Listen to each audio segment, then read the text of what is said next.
Olá meus amigos, sejam bem-vindos a este canal. Meu nome é Carlos Zanino e o tema que eu tenho para vocês hoje, meus queridos, é: o meu povo perece por falta de conhecimento. O meu povo sofre, padece por falta de conhecimento. Tá? Mas antes que eu comece a falar sobre esse assunto, se você não conhece o canal, eu peço por gentileza, entre, se inscreva, desde já eu agradeço. Toque no sininho de notificações, porque o YouTube vai entender que você quer receber os novos vídeos. São mais de 400 prontos para vocês. Beleza? Embaixo no rodapé, o que você achou nos comentários, você pode deixar até mesmo uma sugestão. Bora rapidamente sobre esse assunto, apesar que eu já tenho muita coisa sobre esse assunto no canal, mas eu quero estar trazendo uma reflexão melhor nesse sentido. Um novo prisma dentro daquilo que eu já tenho, tá? O meu povo perece por falta de conhecimento. Vamos lá. Essa frase, essa passagem do Velho Testamento, ela está exatamente trazendo um contexto de hoje. Preste atenção que você vai entender melhor por que ele está trazendo o contexto de hoje. O meu povo perece por falta de conhecimento. Eu não sei a sua tradução, a sua versão, mas essa versão diz que o meu povo perece, sofre, né? Padece por falta de conhecimento. Então, traz em seu cunho um significado de princípio. Traz aqui uma verdade explícita e profunda, porque as pessoas daquela época de Oséias 4:6, que é essa passagem aqui, não queriam servir a Deus conforme o padrão, conforme a lei mosaica, a lei dada a Moisés para o hebreu. Vamos lá. Olha que interessante. E quando faltou isso, Deus chega para todos eles, e principalmente para a liderança, e traz um recado mais profundo. Preste atenção no recado. Olha aqui. Então Deus diz assim, então por falta desse conhecimento, por falta de conhecer-me e não estar dentro do padrão, dentro das leis que eu dei a este povo, então esse povo está indo à ruína. Preste atenção. As pessoas que desprezam a revelação de Deus através da palavra não podem ter comunhão com Ele, pois nem mesmo sabem quem Ele é. Como é que você pode dizer que ama Deus? Como é que eu posso ficar batendo no peito dizendo que eu louvo, eu o adoro, mas não quero conhecê-lo? É estranho, né? Vamos lá. As pessoas que estão separadas, as pessoas que dizem ser cristãs e que servem e que adoram esse Deus, deviam estar atentos a isso. Porque Deus disse o seguinte, já que elas não querem viver segundo os padrões que eu deixei, segundo a lei, na época do Velho Testamento, eu estou fazendo um paralelo com o Novo, então elas terão e passarão por sofrimentos desnecessários. Não haveria necessidade de tanto sofrimento, de tanta desinformação, de tanta confusão, tá certo? Então essa frase é uma adaptação do versículo de Oséias, como eu já disse, 4:6, onde Deus, através do profeta, anuncia que meu povo estava sendo destruído, sendo levado no 171, às ruínas, padecendo por falta de conhecimento, Oséias 4:6. Essa advertência foi direcionada aos integrantes da nação de Israel, que tinham rejeitado as instruções de Deus, que tinham falhado na representação da Torá, que haviam falhado na continuidade de trazer aquela nação. E quem falhou? E quem costuma falhar? E quem tem falhado? Os sacerdotes. No caso hoje, a liderança, né? Antigamente o sacerdote, não há mais sacerdote. O último grande sacerdote foi Jesus. Então não existe mais sacerdote ou família sacerdotal. Não, todos nós, diz lá em Pedro, quem estiver lendo Pedro, a epístola de Pedro, diz que todos nós somos representantes e somos sacerdotes, nação santa, povo real, um povo chamado para distribuir, passar adiante tudo aquilo ao qual Deus tem dado já, né? Para que haja luz em trevas, para que haja libertação, como João 8, 32 e 36. Tá? Então, o que aconteceu? A nação toda havia esquecido de Deus, a começar pelos sacerdotes. E Deus diz, e visto que esqueceste da lei de Deus, do próprio Deus, então eu me esquecerei de vós e da vossa descendência, dos vossos filhos. Volto a falar, Oséias 4:6. Trazendo aqui uma informação bacana para que você possa entender melhor. Nos tempos do Antigo Testamento, os sacerdotes eram os principais, eles eram responsáveis a ensinar o povo a lei do Senhor naquela época. Então, os sacerdotes tinham se corrompido e, obviamente, levou o povo a um mau caminho e toda a nação sofria. Tá certo? Então, essa falta de conhecimento de Deus, das coisas de Deus segundo a lei, trazia uma situação muito desconfortável, ruim, complicada e houve tomou-se de forma generalizada a todo o povo, tá certo? Então, meu povo perece.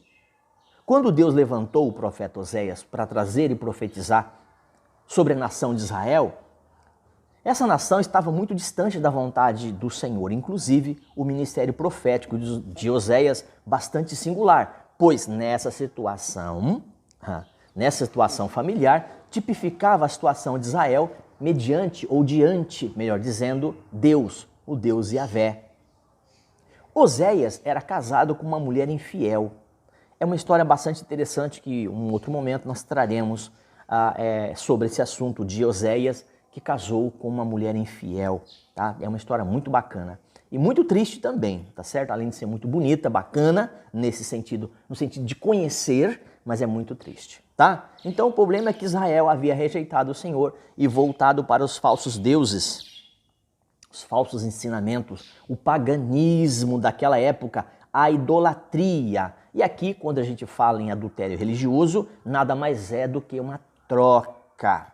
Então as pessoas estavam mais interessadas na religião em si do que na lei de Deus. E não é diferente de hoje. Os israelitas insistiam e persistiam em quebrar a lei e em ignorar o arrependimento para se voltar a Deus. Então eles precisavam se voltar a Deus. Quando Deus firmou a sua aliança com a nação de Israel no Sinai, a resposta do povo foi: tudo o que o Senhor falou, nós faremos. Êxodo 19:8. Vai fazendo um paralelo, trazendo para os dias de hoje. Vai pensando aí. Mas os israelitas quebraram essa promessa e traíram o Senhor, a confiança de Deus, pois a aliança de Deus com Israel havia sido quebrada. Deixaram de andar em obediência ao Senhor e começaram a desobedecer de forma séria, sem arrependimento. Por isso, vinha-se os castigos, tá certo? Então, por causa da infidelidade do povo e dessa aliança quebrada, Deus os castigava. Então, Deus enviou calamidades para punir o pecado do povo, ao mesmo tempo servir de conclamação. Havia sabe como hoje, como essa última peste agora, essa última pandemia, né, que nós passamos aí, estamos ainda passando nos finais dela, queremos acreditar que sim. Isso nos traz e faz um paralelo com o que aconteceu lá também na época do profeta Oséias, quando Deus permitiu então as calamidades, as pestilências, para que o povo acordassem e voltassem-se para Deus, tá? Então tudo isso foi acontecendo de forma política, social e religiosa, em todos os sentidos, tá? Não havia limite então para essas coisas acontecerem.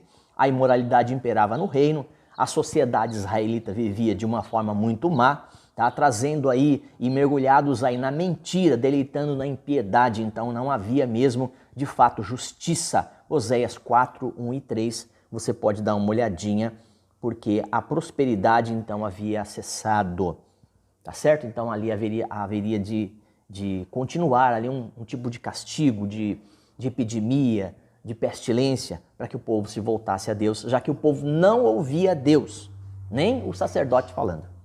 Tá? Então os sacerdotes naquela época, eles tinham zelo pelo culto. O culto era diferente do culto de hoje, tá, gente? É o oposto. Se você entender melhor um pouco sobre o Velho Testamento é oposto ao Novo Testamento. Oposto. Então é só você faz o 360, é oposto, beleza? Então, por falta de conhecimento, o pecado naquela época ele trazia uma reação e era fundamental de que o povo pudesse se arrepender. Por quê? Porque aquela nação se torna uma nação miserável. Ó, presta atenção, ouvi a palavra do Senhor, vós, filho de Israel, porque o Senhor tem contenda com os habitantes da terra, porque nela não há verdade, nem amor, nem conhecimento de Deus. Oséias 4:6, Oséias 4, de 1 em diante. Você pode ler o contexto. O meu povo está sendo destruído por falta de conhecimento. Oséias 4, 1 em diante. Você pode ler de carreirinha.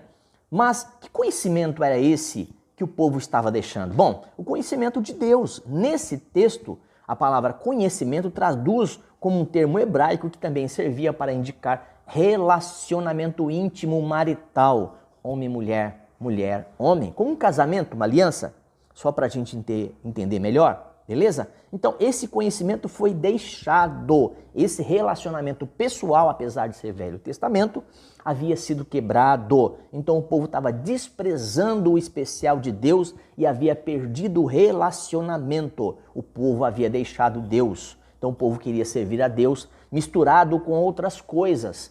Seria um pano de retalho. Você já ouviu falar em colcha de retalho? É como hoje, o evangelho que se prega hoje, se é que podemos chamar de evangelho, é uma colcha de retalho, porque é uma mistura de judaísmo, cristianismo, teologia da prosperidade, teologia da libertação, teologia do pacto. É uma mistura, uma salada, e não é uma salada gostosa, é uma salada que faz mal. Beleza? Então, era isso que eu tinha para você e vou deixar aqui pelo menos mais 1 ou 2 versículos para você entender depois, voltando o vídeo, ou nos próximos que eu vou estar postando. Errais por não conhecer as Escrituras nem o poder de Deus, Mateus 22, 29. Entendendo que Mateus 22, 29, Deus chamando a atenção como Moisés 4, 6. Errais por não conhecer as Escrituras nem o poder de Deus, da mesma forma, o mesmo povo. Essas pessoas até são ouvintes da palavra, mas não são praticantes dela. Tiago 1:20. Vivem no engano porque possuem somente informação, mas o relacionamento pessoal não as tem. Viu que interessante? Olha o compromisso aí. Já não havia mais compromisso. O povo havia deixado o compromisso com Deus.